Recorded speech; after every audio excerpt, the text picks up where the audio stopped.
I was praying to, Lord, who do you want me to pray for? And I really heard God say, the woman right behind you. It's like, okay, Lord.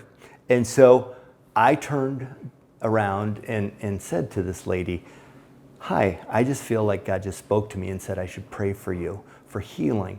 What's going on in your life? And so she went through and told me that her feet were just horrible. She had so much pain just walking and wearing shoes that she really couldn't. She had her shoes off at that moment.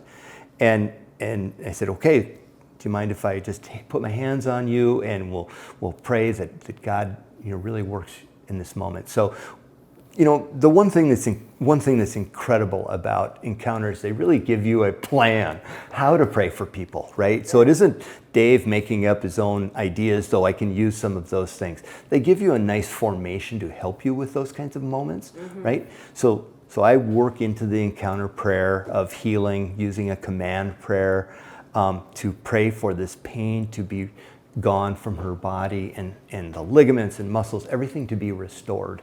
And then, so you start out by checking how much pain it is. She said it's an 8, right? She is visible. You could see it on her face if she moved. So we prayed, and then it was down to like a 5.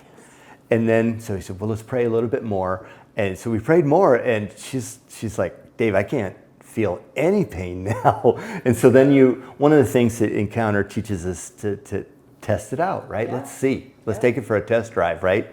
And so she does, and she's kind of jumping, and her girlfriends that are with her, they just couldn't believe it. They start crying because they know how difficult it's been for her. And I'm like, this is unbelievable, right? That God just healed her in front of me using me to help this lady. And she was crying, and so that whole weekend, every time, I saw her 2 other times, every time she just broke down. She was so happy. She was so filled with joy that what God had done. And I got to be part of that.